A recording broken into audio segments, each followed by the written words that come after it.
Here we are. We are live. Live. It's that time again, big guy. It's been a couple of weeks. Vita. Life. Ah, viva. Viva! Viva la vita. Here we go. Buonasera. So, whoever's there. buonasera. It's Thursday.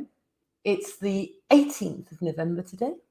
No, it's not. It's the 19th of November. 19th of November. Time's passing by. It's 7 o'clock, so we'll just hang around until we've got some folk joining us. We haven't got anybody, have we? Well, they'll be arriving anytime soon. So, in the meantime, Finn, would you like a little chunky bit? Oh, yeah, my boy.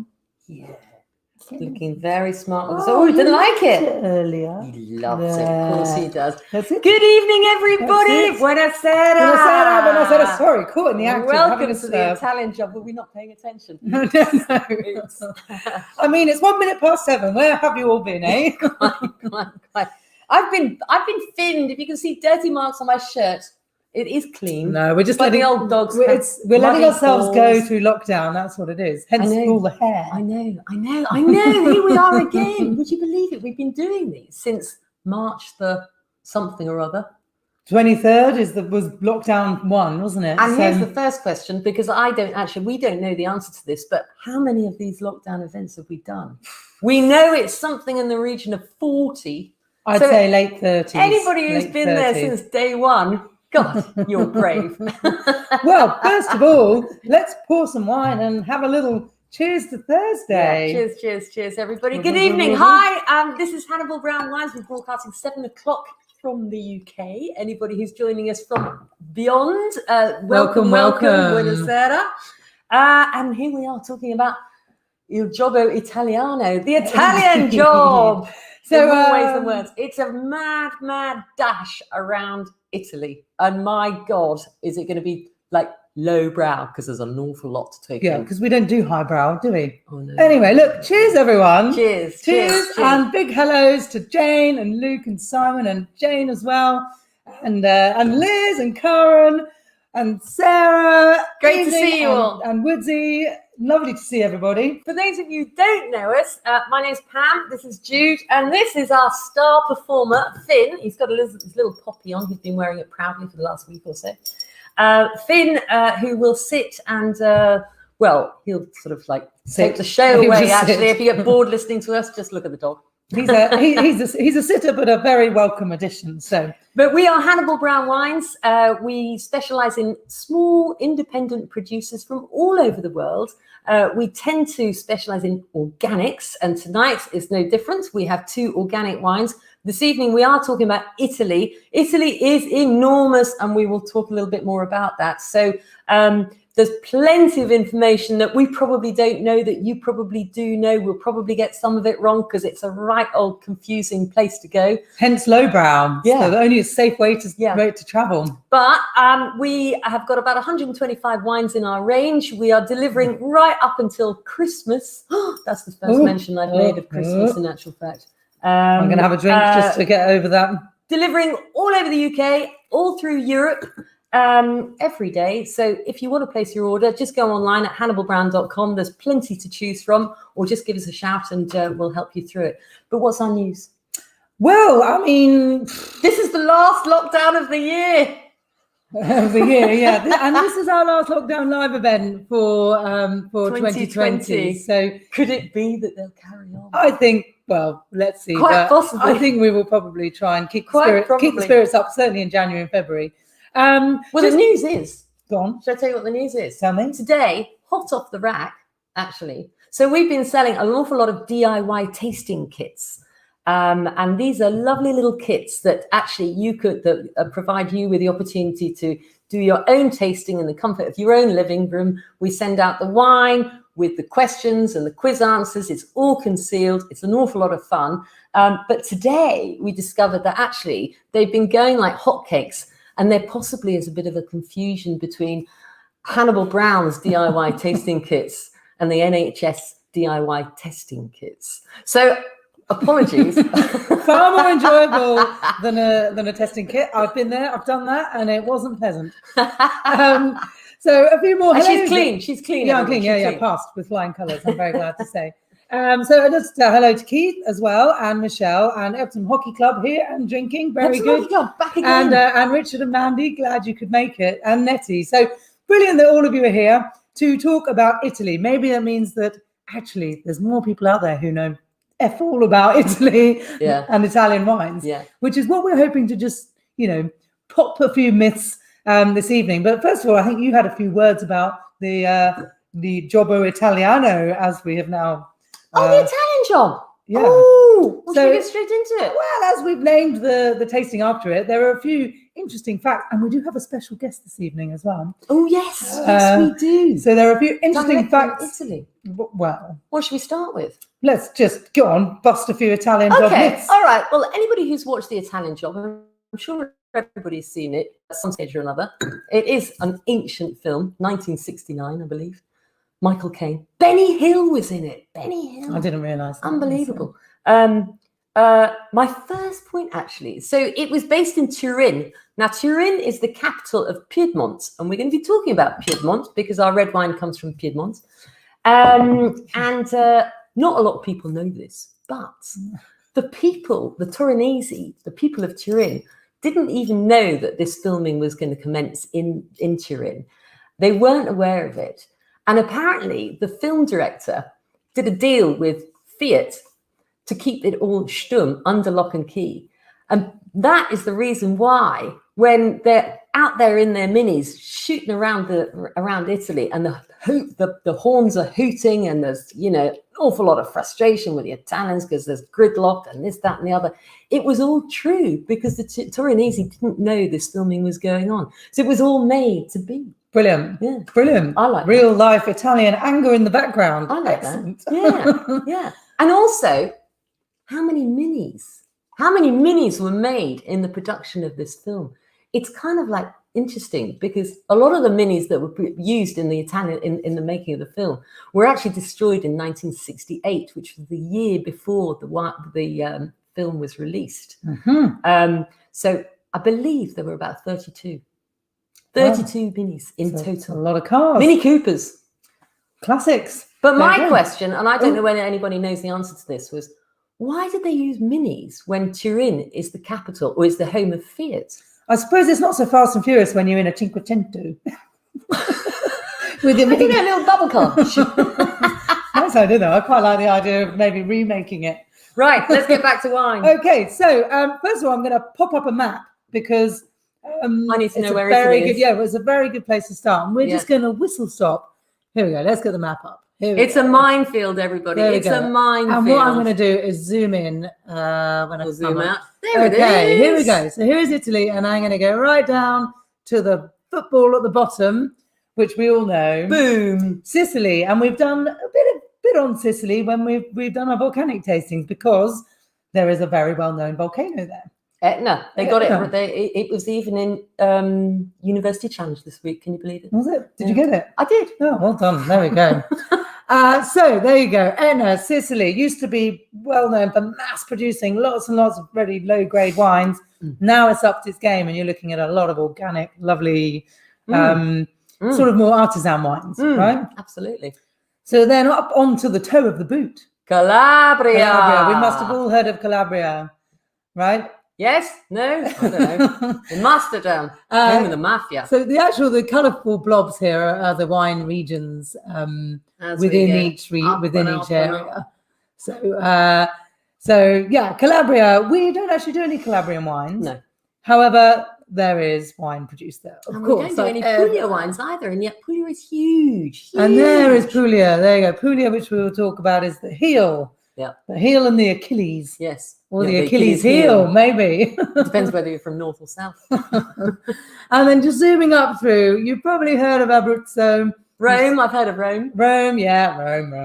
Lazio Football Club. Very important, Le Marche, which is where this lovely wine we're drinking now is from. The choo-choo. Let's grab the bottle. There we go. Let's just whipple back, get rid of the map for a moment, and check that everyone is having a glass of choo-choo or something very similar. Choo-choo. Yeah, this is a lovely wine. So choo-choo is the name of the winery, the name of the estate. And it is actually as a result of I don't know, the great grandfather or something of the owners, who did work for the Italian rail company and just, tongue in cheek called it Choo Choo. That is the name of the name of the winery. It's lovely. It's very lovely. nice, and I think a really lovely wine. But we're going to talk a little bit more about this in a minute. Yes, because I think we whistled past Calabria, but actually it's time for our special guest. Yeah, let's do it. Okay, so well, actually, just before we introduce our special guest, it's really important to understand how huge Italy is in terms of the wine map. It represents nearly 20% of world production.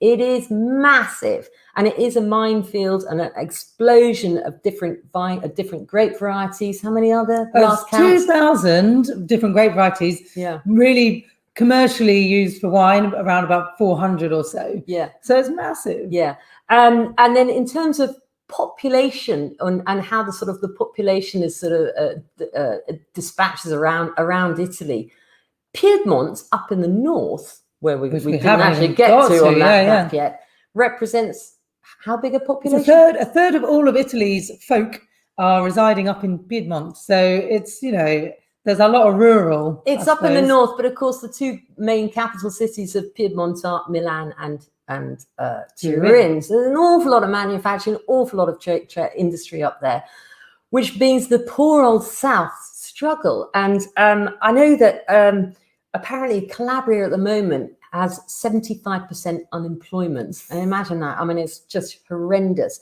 And a lot of the young people have already moved out because there is really not an awful lot of work down there. And in terms of the vines, they've grubbed up a lot of vines because there is a world surplus of wine, and those vines, the Italian government have actually paid, or the European Union has paid them to grub up the vines and replace it mostly with olives, fantastic olive growing area because it's so hot. But they don't really need anybody to look after them. They just sort of sit in the garden, sit in the fields and do nothing, grow. And when the olives are ready, then it takes a little bit of activity to get them into a bottle, but not a huge amount of employment opportunity. So a lot of young have moved possibly north, which in itself has resulted in some of the darker forces moving in. And this is what Susan, my sister, knows all about, these dark forces. So I'm just going to introduce her. This is Susan Gregory. Hello, Susan. Hi, Susan. Can you hear us? I can hear you loud and clear. Yeah.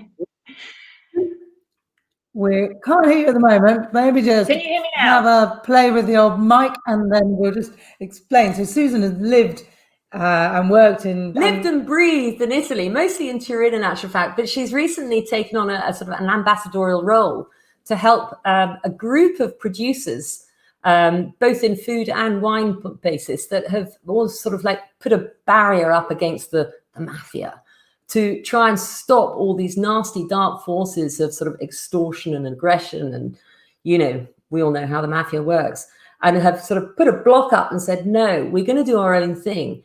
And we just want Susan to talk about it because it's really interesting. And Susan, can we hear you? I'm hoping so.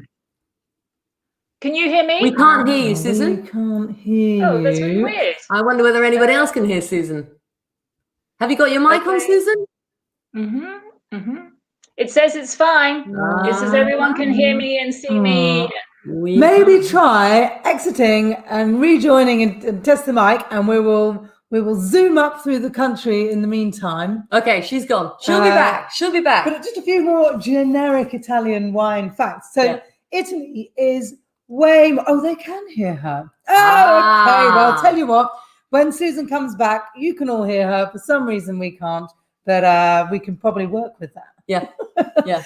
So, Italy is more confusing than France. Yes. It's not just villages and, villages in specific regions. It's an absolute minefield. So some wines are named after grapes. Some wines are named after villages. Some wines just have their own names.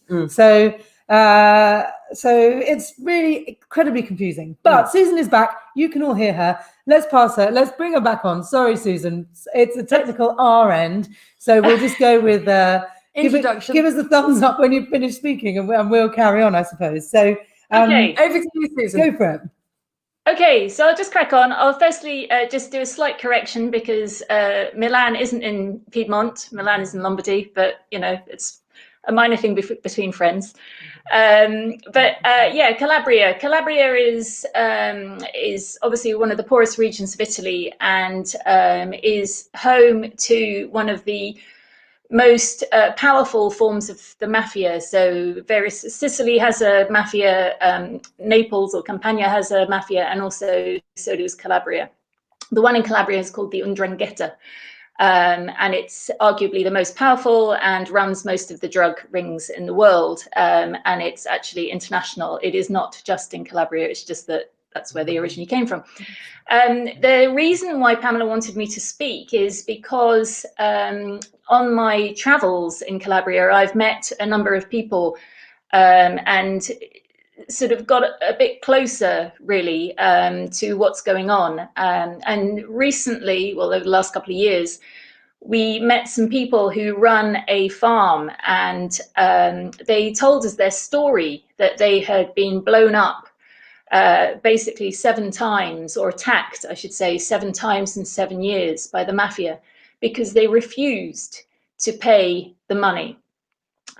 This basically has what originated was that they had, as a group, as part of a bigger group, had agreed that this is how they were going to go forward. They don't want to pay the mafia anymore. They want to change things.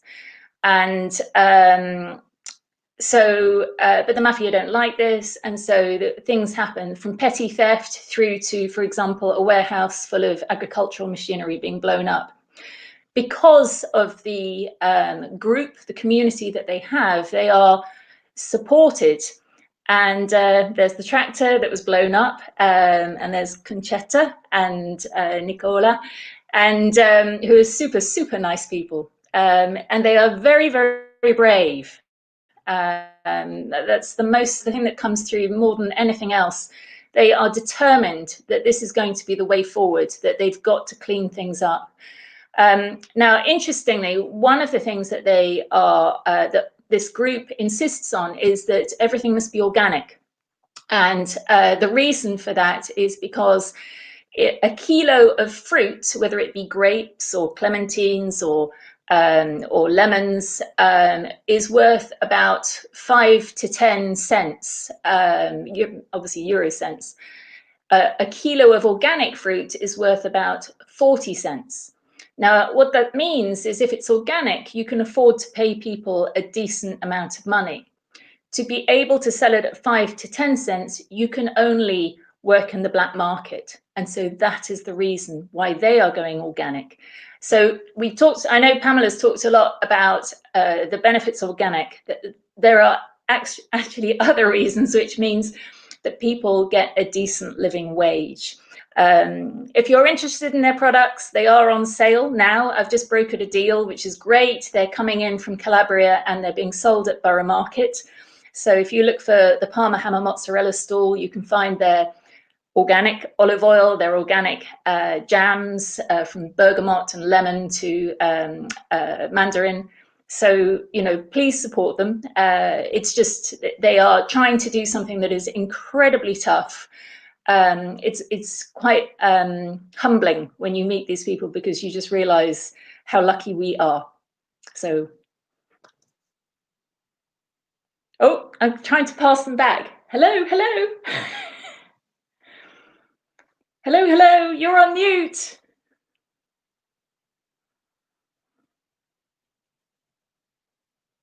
Question. Sorry, go. I have a question, Susan. How do people sort of look out? Is there a name? Is there a movement name that they can look for? There is. Some people might have seen it in Sicily if they've been over there. They call it addio pizza over there. So goodbye pizza, which is the payment.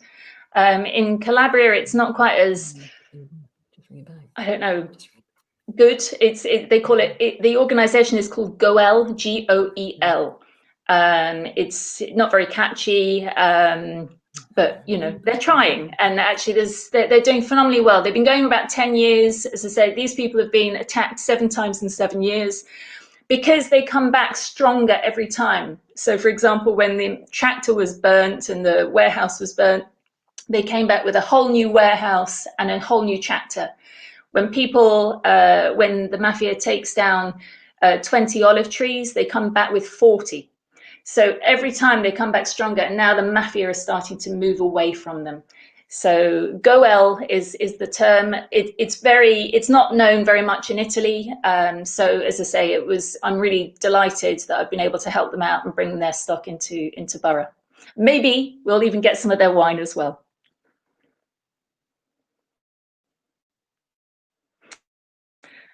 Oh yeah, and that was a barrel, a big barrel again that had been they'd been arsoned.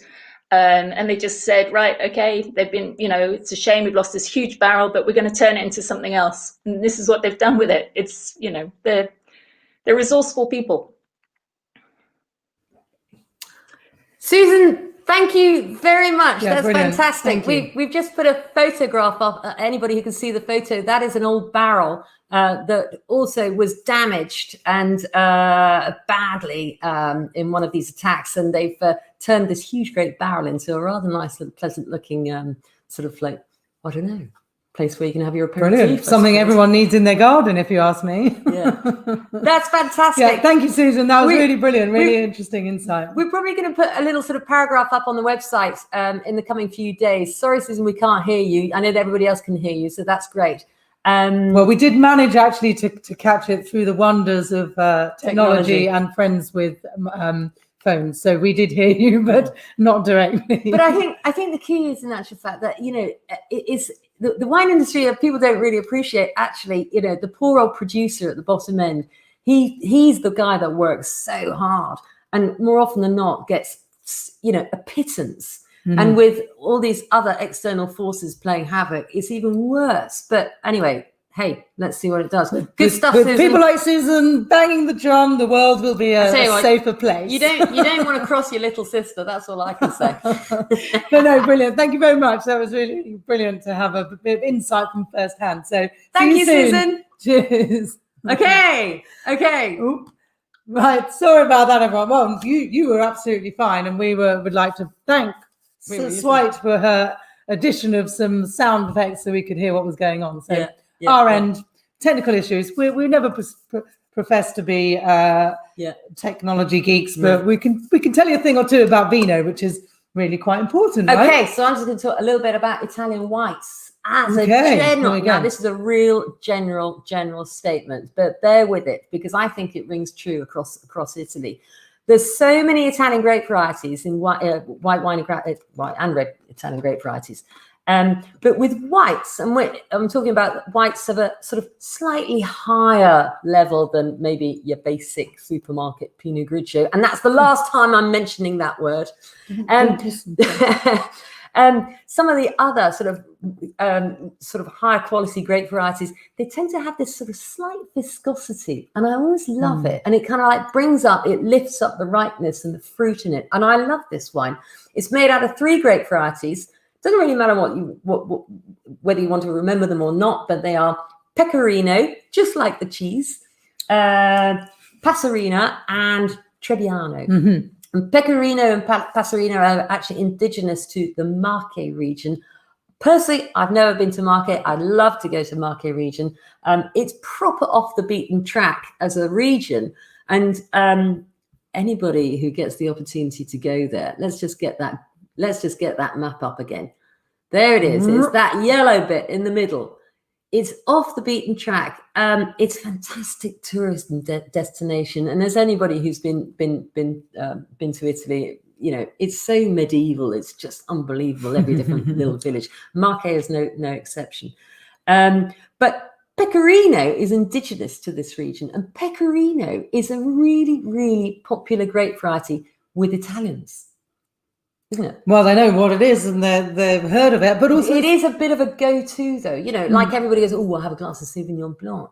Italy is, I have a glass of Pecorino. Mm-hmm.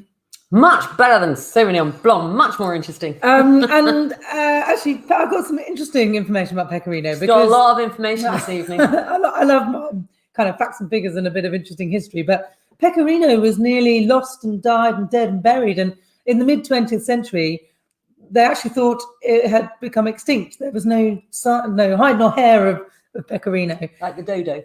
Indeed, but in grape form. And there was a wine producer in the 1980s, who was doing a little bit of research and trying to figure out about these native grape varieties. And he was pointed towards this overgrown, wild little vineyard, or old vineyard, where there were a few vines still surviving, but basically it was just, scrubland, really. And he went and took some cuttings and he propagated them and he grew them. And 10 years later, the rebirth of Pecorino, this chap basically, and indeed his name was Bobbo. Uncle Bobbo. Uncle Roberto. But yeah, so he kind of reinvented Pecorino when it was nearly lost, dead and buried. But it is, as you say, native to a great big explosion. It really has. And who knows what Pecorino means? Oh, I do. Oh, don't say it. No, I'm going to put it out there. Does anybody know what Pecorino kind of roughly translates to? Pop your answers in the comments. Susan, you're not allowed to comment, but you can possibly judge the nearest answer. But it is in no way related to the cheese. Purely by chance, the cheese goes quite well with this wine, but it's not related. And I can't say any more because I'll end up giving away the actual meaning of Pecorino. Talking of which, what are we eating with these? Has everybody made their taralli? Taralli. Or tarallini? No, I do know a certain customer out there, Miss Liz Lucy, was making them this week. I hope they were successful. So I did manage to make my next batch today with the frozen dough. Maybe not quite as good as with the fresh dough, but all good. And then we have our lovely black olive tapenade here, which I'm not going to, it's a bit sloppy, this one, so I'm not going to tip it too far. I think they're going to look really nicely. So these little tarallis, they're so simple. It's flour, wine, oil, and salt, basically. I know. And you boil them like bagels and then roast them in the oven. So they're lovely, dry, and crispy, and brilliantly dipped in tapenade. And I'm going to do that whilst you just say something. Yeah, and just thinking about it, in actual fact, you should make these tarallis because it's helping the wine surplus across the world, It's fantastic that there's wine Something in really good to do with rubbish white wine. Like Pinot Grigio. Also, just to say, in actual fact, if you go onto Hannibal Brown website, all of these recipes are on there. Use them, abuse them, do whatever you want with them. They do tend to work. And we always work on the basis of basic, simple methodology, which is if the wine has got acidity in it, then the food needs to have acidity in it. If the wine isn't very acidic, then the food needs to be less acidic. This is the tapenade has a little bit, quite a lot of acidity in actual fact with the grapes, but it's infused with oil, and therefore it's kind of like mellowed and it muted. I think it goes really well. Yeah, it goes really nicely. And the saltiness of the anchovies as well, and the saltiness of the taralli, I think that just goes beautifully with the really lovely soft wine. The more salt, the better. It's all about flavour. Right. Now, also, just want to say in actual fact, just to get some perspective. So remember I said 20% of whole of world wine comes from Italy. 20%. It's huge. That Marche region, that little yellow blob that we were just talking about where the choo-choo comes from, produces 200 million litres of wine every year. Just perspective, how much does the UK produce?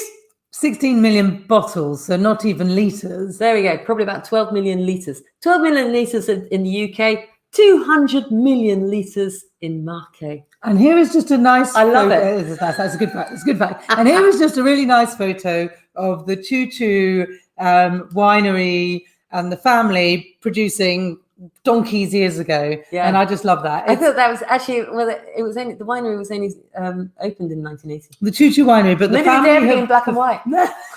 Maybe they're just Italian fashioners behind the times. Lovely. I don't know. Maybe we're not positioned to say that because we have worn the same thing for the last 6 months, but there we go. Right. Anything else to say about the choo-choo? Well, I just wanted to say that Francesca, Hi, Jane. in fact, Francesca DeFranco Column, and that puts you in the best position to guess what Pecorino means, I think. Oh, it's cheating by virtue of your name, Norma. So sheep, yes, actually little sheep. And legend has Lambs, it, then. Lammies. well, or just, smaller versions of what we have over here, I suppose. What the word on the wine street is that the reason that the Pecorino grape is named as such is that the sheep used to go into the fields and graze on the Pecorino grapes. It was like their favorite snack. Thinking it was cheese. And well, the cheese came later, I believe, but there we go. So Pecorino, Passerina, Trebbiano. Trebbiano is by far the sort of best known of the three and grown really widely in Italy, and actually a really good grape to look out for because, again, it gives you some really nice sort of softer wines. Yeah. We have a couple of Trebbianos in our range, and they're both really nice, soft, easy drinking. Yeah, the other great variety in market is Verdicchio. Verdicchio is very dry, very light wine. Good aperitif. We don't have a Verdicchio in actual fact, but there are some fantastic Verdicchios out there. Casal di Serra is probably the best one. We do have Verdejo, of course, which is the Spanish equivalent. Yeah. But different, as we know, where it's produced and the climate and the producer. Different soil, different producer. I make good wine, Jude makes bad wine. Remember that. I make good food. No, we won't go there. That's not fair. And neither of us make wine. I did once try elderflower sparkling wine, which was bloody awful. So right, I've got another Italian job message. A fact from the Italian job. Apparently, so the whole world thinks the Italians speak fast. Speak very, very, very, very fast. Si, signora. In the film, they actually sped up the speech. They sped up the what do you call it? The speed, sound, the audio. Sped up the audio. Sped up the audio. So one by 1.5 times or something. So they were all speaking like this, like but they don't actually speak like that. So when you pick up and have a look at the Italian job over the weekend, and they're all speaking 10 to the dozen, they don't normally talk like that, unless they're on coke. Apparently so. Yeah, we wouldn't know anything about that. I've been told this.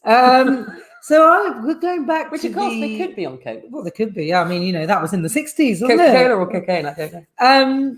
Going back to the mysteries of Italian wine. Yeah. I'm going to name a few Italian wines or words very much associated with wine, and I'm just going to put it out to you. You may or may not want to take a pen and paper, but I'm going to ask you: is it a grape? Is it a village? Yes. Or is it just the name of a wine? Yeah, well, as we're doing that, maybe we should move on to the rouge. Oh yeah, okay. So let's get opening the red. I don't really know what opening is in Italian, but someone will be able to help us out there. Aperto. I don't know what the corkscrew is, but I'm sure I will next year when I. Abietona. So Sangiovese, is it a grape? Is it a village? Is it a wine name? That's what I want to know. Number one. Ooh. Hey, that got Finn's attention. He's also a big fan of that these two wines are corked, under cork. Very interesting that the European countries, the Italians, the French, and the Spanish are pretty anti-capsule screw cap. We love it, but we love it in terms of the UK loves it, the Germans love it, the American, everywhere loves it, but from a point of view of actually it makes it easier to open. But, these are European countries that have been making wine for thousands of years, and they're purists, and they want to use cork. And I love it. And it sounds wonderful. Yeah, it was a great sound. Although it does have to be noted that the choo-choo is under a plastic cork. But that's just going for pure safety of not running the risk of having a cork. Important to say that choo-choo and the red wine that we're just moving on to, they are both organically produced. No pesticides, no herbicides, no artificial interventions used whatsoever. So really, really pure. And the dog loves it. There we go. Finn loves a cork. We won't be popping that one back in the bottle.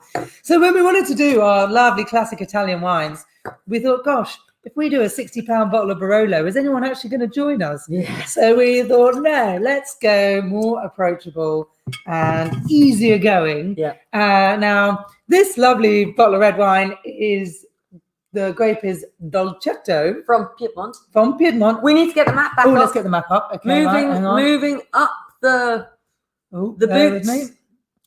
Higher, higher, Hang on, here we go. Bypassing Pinot Grigio world. Don't mention Pinot Grigio.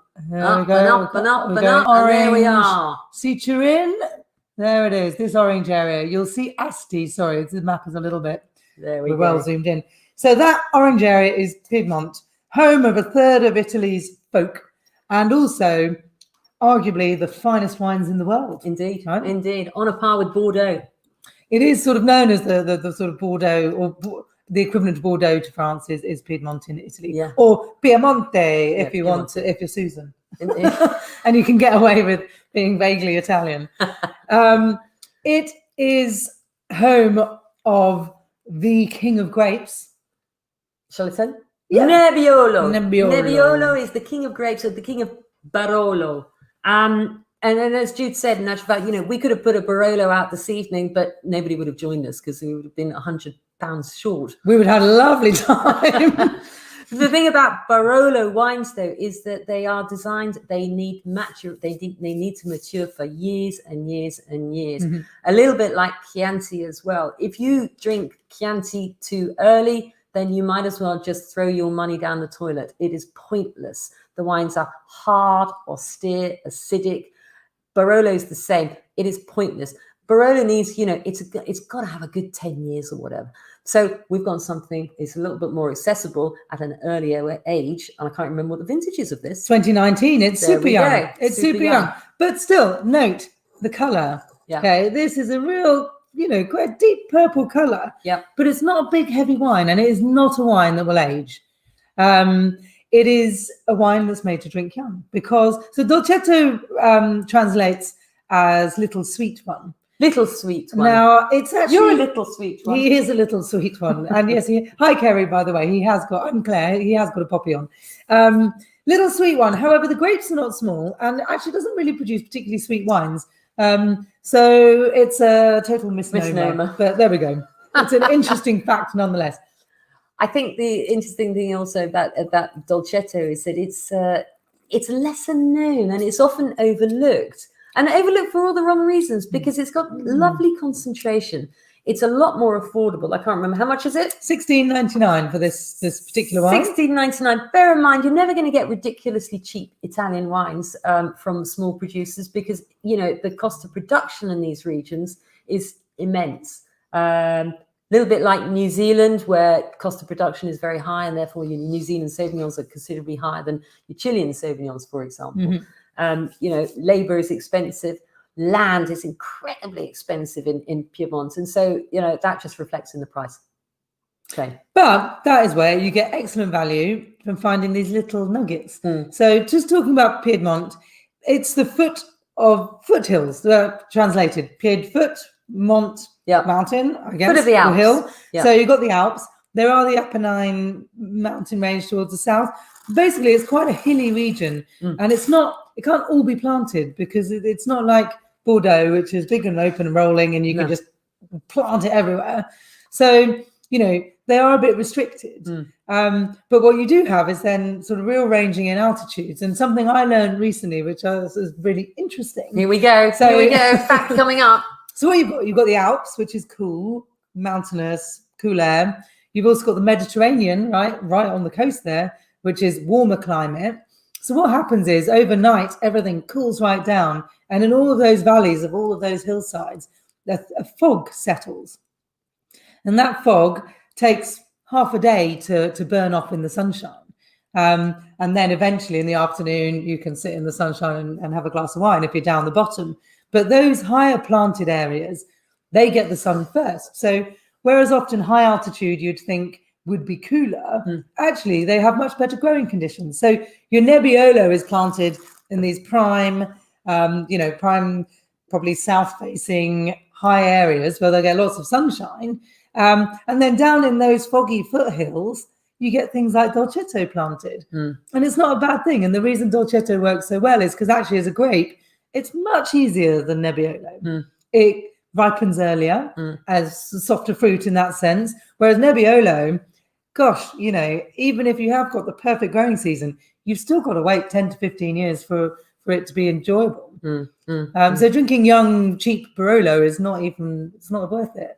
Go for something like Dolcetto. I like this wine. In actual fact, I like there's intensity of black currants. Let's just have a little black currants. There is some black currantiness. I know you said it's not particularly fruity. I think it is. It's perfectly fruity formed, but not sweet. with the food that comes from the Piedmont, which is beef orientated in actual fact, because Piedmont is known for its cattle, and there's an awful lot of veal there, and they have a pasta there called, what's it called, agnolotti or something. Something like that. Agnolotti. It's really fab, but they're little sort of parcels, a little bit like well, the only parcels you get ravioli, but much more sort of dainty than that. But they are big concentrated beef veal flavors that go nicely with the Barolo or the Dolcetto. I like that. And just while you were talking, I was clearly having a bit of a nosh. Yeah. And actually, olives are quite a weird thing to pair wine with. But I think very this difficult. goes, if you've done the Bagna Cauda, that'll be brilliant with your red peppers, which have got a bit of sweetness. Yeah. But actually, even your Torali with your Tapenade is quite a nice combination. Good. So I've just got to nip back to Sangiovese. Yep. Oh, yeah. And I think there were some wrong and right answers, but Liz put everyone right with Sangiovese is a great variety. And also the main grape that is grown in Tuscany and present in Chianti is probably the most obvious. Yep. So well done. Shall I ask another one? Ask another one, but maybe put some sort of We'll make it more relevant. Yeah. Well, we talked about Nebbiolo. We know what Nebbiolo is. How about Barbera? You've probably seen wines called Barbera d'Alba, Barbera d'Asti. This is Piedmont specialities. Yeah. Barbera, is it a grape? Is it a place? Or is it just a name of a wine? Over to you. Think about that. So I think the point that Jude's making, actual fact, that it is because there's so many thousands of different grape varieties. Sometimes the wines are known as by their grape variety, and sometimes they're known by their region. So Chianti is from Tuscany, and Chianti's grape variety is Sangiovese. You never see Sangiovese on the grape on the label. You will only ever see Chianti or Chianti Classico. Garvi is another example. Garvi, everybody goes, oh, Garvi di Garvi. Garvi, yeah. Garvi, is it a grape? No, it's not. Actually, it doesn't mean anything. But there is a little commune called Garvi. So if it's Garvi di Garvi, it's Garvi from that commune of Garvi. But it could equally be from a different commune like ours, which is Garvi di Tassarolo. But the grape variety is Cortese. So there's not even a mention of the grape variety. And Garvi, who knows? Who knows why they call it Garvi? It's an absolute minefield is the answer. And here's the best one. Yeah. Montepulciano. I'm going to answer the, I asked about Barbera. Yep. And Barbera is a grape. Yep. So generally when you've got something, it is the grape of the place. Alba. Yeah. Alba is a town. Asti is a town. Like you've probably heard of Moscato d'Asti. Whether you do or don't like it is nothing to do with us. It's sweet, but good with sweet stuff. But yes, so Barbera is a grape. But Montepulciano, Montepulciano explains why Italy is so confusing. Yeah. So Montepulciano, and why we love it. It's a grape variety, right? Yeah. Montepulciano. You Yes. get Montepulciano d'Abruzzo very famously. Yes. Lovely, easy drinking red. It's on your Pizza Express house red. It has been since Pizza Express first started, I think, or was. I think they actually got Nera d'Avola now, if I remember correctly. Last time I went in 2019. But Montepulciano is also the name of a place. And confusingly, it's not a place in Abruzzo. So it could actually be called Montepulciano di Montepulciano. Apart from it's not grown in Montepulciano. No. Montepulciano is a village in Tuscany.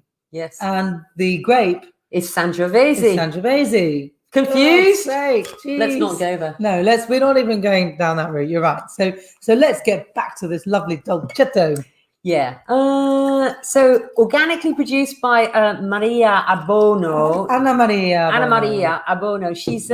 She's a lovely sort of quite old lady. She's probably younger than me, though, having said that. But she produces really, really clinically clean wines. Now, these are quite rustic. It is a rustic style. And as I said, it does need meat. And I definitely would suggest actually something lamb. I always suggest lamb, but, lamb goes so well with it. But I do like that black currancy thing too. Yeah, it's light in weight, Yeah. but generous in fruitiness, I suppose. And it's called, you've probably read the label, it's called Sori di Boot. Sorry, It never works doing this because the comma covers which turn it. Oh gosh. Well, there it is. Sori di Boot. Now, this is a reference to the Sori is Piedmontese, I think is the right word, expression for a sort of south-facing hill. Yep. South-facing hillside. So ideal because you get lots and lots of sunshine.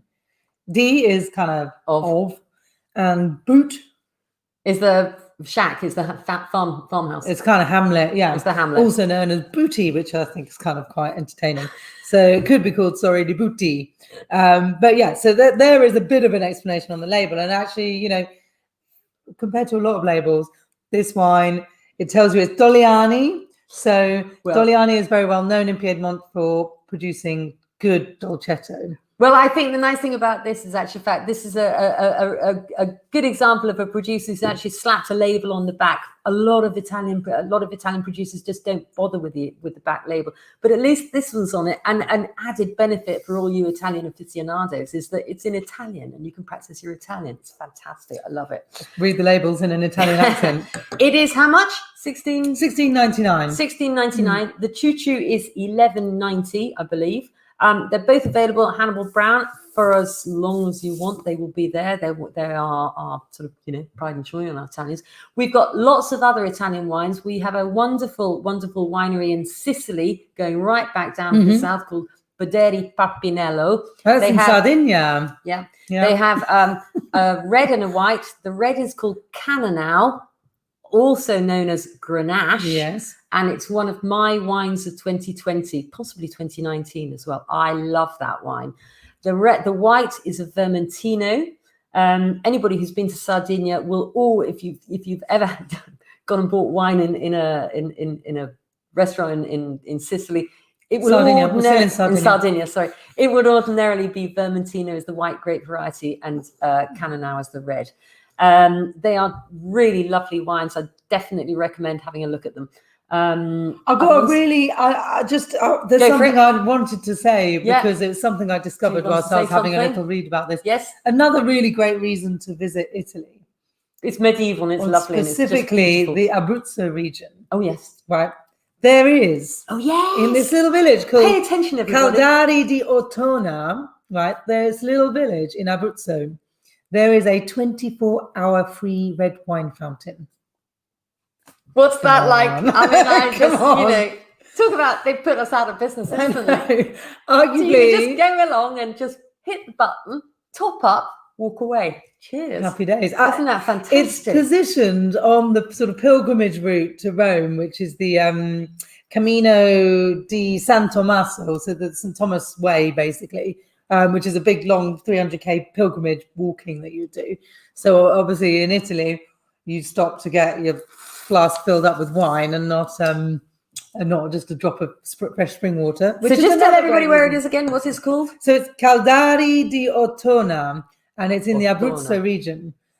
So this walking route, pilgrimage, I think, walking route is not doing it much justice. I suspect you have to take your own bottle, and you basically just arrive, top up, hit the button, and away you go. Yeah, I think large bottles might be frowned upon, but it's 24 hours and it's free, so keep visiting. Just change your outfit every now and again. Wonderful. I love that story. Just going back to this Dolcetto, I think actually for anybody who's got it, it's really useful to open it. It's tasting even better now that it's been swirled around in the glass. It's just kind of like softened. So probably recommend to actually decant it. Even though it's a 2019, just get some air into it. It seems to just soften. But it's lovely and fresh, and I love. Luke said he's really enjoying the red. I hope you guys have enjoyed these wines this evening. If you had them, and if you haven't, then go on our website and pick them up because they're really very delicious. And on that point, in actual fact, so this is the last, as we said at the very beginning, this is the last of our lockdown live events in 2020, but it's not over yet. Oh, yes. On the 9th of December, my mother will kill me, it's her birthday, but on the 9th of December, we are having our Hannibal Brown Knees Up, our Christmas Knees Up, to which you are all invited. The information is on the website. We will send out the wine and the box of all sorts of niceties and goodies and what have you ahead of the event. It's going to be a Zoom call, so we'll all be able to talk, interact and what have you together. You'll be able to ask as many questions as you like. There's a few competitions and prizes to be won. There are indeed. But please do join us. I think we have got it at 6 o'clock on 9th of December. Is that a Wednesday? I think so. It's a Wednesday. We're not doing anything. You'll be around. Please do join us. Anything else? Well, I think that might be it for this evening. But we hope everyone's enjoyed our lockdown live events. I know we might not be locked down in the new year. We may still carry on the odd online little Facebook and YouTube live tasting because they've been fun and it's just fun to interact. And it's dark and rainy outside. So do keep us posted. If you want us to keep going, then let us know. We should tell you in actual fact that we've been doing a lot of virtual wine tastings for businesses, and this chap here has been a bit of a star in actual fact. We actually drew in a bit of business as a result of him, nothing to do with us. he's the draw, but he's getting quite bored of the whole thing, as you can tell. So don't forget your DIY testing kits. You can buy them here. Sorry, tasting kits. Tasting, yeah. And what was I going to say? What was my last thing? And your Christmas tasting You're only tickets. supposed to blow the bloody doors off. Cheers, everybody. All right, cheers, everyone. Hope Have to a see great you on the evening. 9th of December. Otherwise, see you in the new year. Indeed. Thanks for watching. Cheers. Cheers. Say bye, Finn. Bye, Finn.